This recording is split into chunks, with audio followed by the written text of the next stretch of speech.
आज आमे पटनायक परिवार कुलदेवी मंदिर को जाऊे।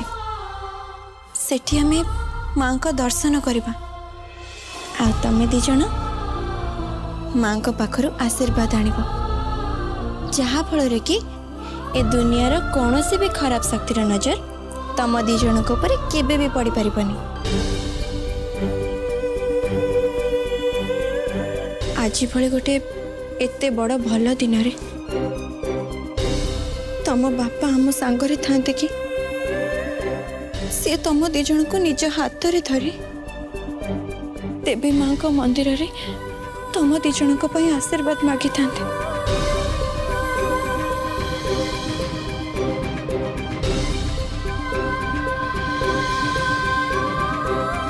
तम दी जन को से एमते पपी दे थांते। आ सब बेले